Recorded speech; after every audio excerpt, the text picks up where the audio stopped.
This is OwlUp, where learning happens in minutes, not hours. For a deeper journey, explore all our courses at owlup.co. Now, let's dive in.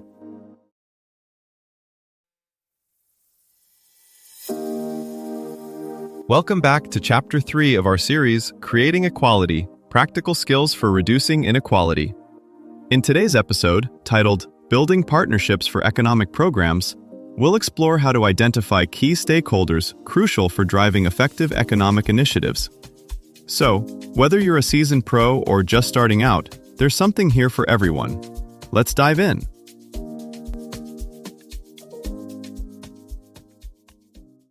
$1 trillion in roads, power, and broadband gets delayed every year. Not for lack of ideas, but because key players won't work together. A mayor, a mobile CEO, and a local organizer sit down. They each need something different, yet they all need a deal. Their deadlock usually isn't about ideology, it's about structure. Without the right rules, even well-intentioned partners default to delay, blame, or one-off pilots that never scale. To actually move money and results, 4 design choices matter more than any speech or vision deck. First, the goal has to be specific enough to guide trade-offs. Connect 250,000 low-income households to reliable internet in 3 years beats improve digital inclusion. Second, decision power must be mapped, not assumed. Who approves a route change? Who can veto a new tariff? Who signs off on community safeguards?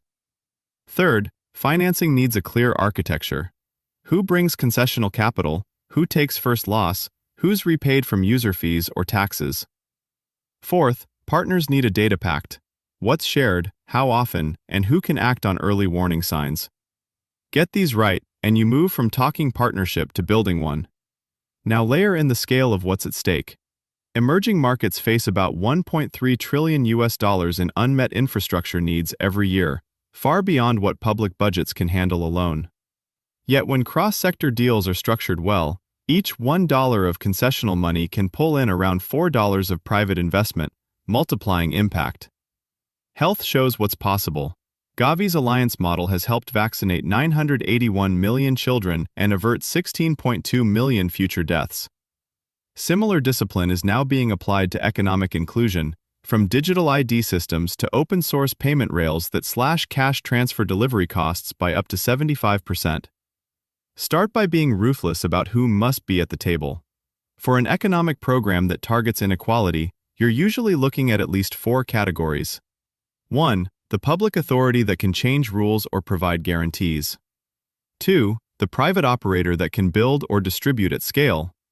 3. The community or worker representatives who know how exclusion actually shows up on the ground.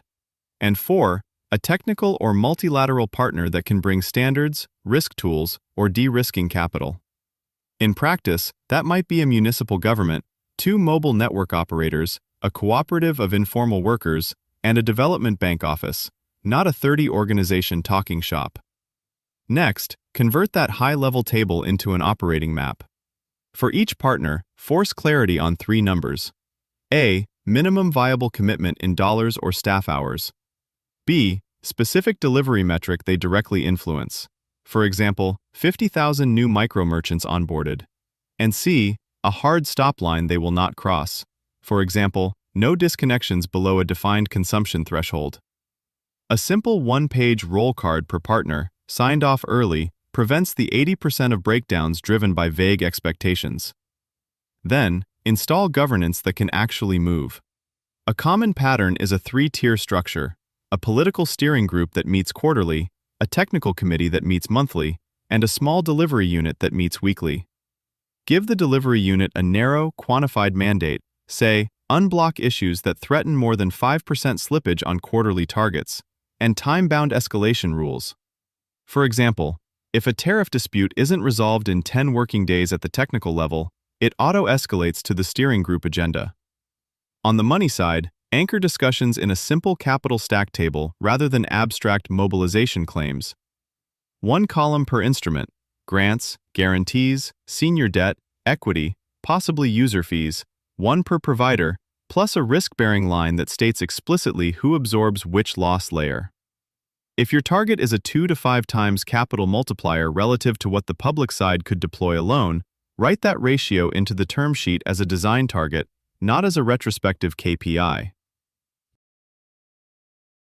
Finally, treat data as an asset everyone is investing, not a byproduct. Agree upfront on 3 to 7 shared indicators, the minimum level of disaggregation, gender, geography, income band, and a review rhythm. For example, a 60-minute learning clinic every 6 weeks focused solely on what should change in the next sprint. This is where you can safely pilot digital public goods, say an open-source dashboard that ingests anonymized transaction, service, and grievance data from all partners. None of this requires a huge secretariat. A lean, 3-person partnership office, 1 lead, 1 finance/data specialist, 1 community liaison, can coordinate efforts across tens of millions of dollars if these rules are explicit, written, and revisited at least twice a year. In practice, this design discipline shows up in small, concrete moves. A city jobs program in Latin America invited only 6 core partners, not 25. They assigned each a numeric target on a single sheet. The Chamber of Commerce had placed 1,200 youth in 12 months. A fintech had opened 3,000 fee-free starter accounts. And the Union Link Training Center had graduate 1,000 trainees with verified skills. Because those cards were signed before any funding agreement, procurement took 40 days instead of the usual 120. Think of it like refactoring legacy software. Rather than rewriting the entire system, you define clean interfaces between 5 to 7 critical modules and set strict rules for how data and requests move. In one West African agriculture partnership, creating just 4 standardized data fields across buyers, banks, and co-ops cut loan approval times from 90 to 18 days and let 23,000 smallholders access seasonal credit for the first time. When you design these alliances well, you can hardwire future resilience rather than improvising in every crisis. For example, a province might pre-agree surge clauses that let it triple cash transfer coverage within 10 days of a climate shock using verified registries and pre-funded guarantee lines. Over 5 years, a portfolio of just 8 to 10 such compacts in a region could shift outcomes for 5 to 10 million low-income residents, while giving investors a predictable, rules-based playbook. Your next step is to prototype small. Start with one program under $10 million, cap core partners at 7, and fix just 5 shared indicators. Run a 90-day sprint, then drop or redesign at least one rule based on evidence. Your challenge this week: list 3 candidate programs and draft a 1-page roll card set for the strongest one. This was OwlUp, your daily step forward. To keep learning with structured courses and more insights, go to owlup.co. Until tomorrow!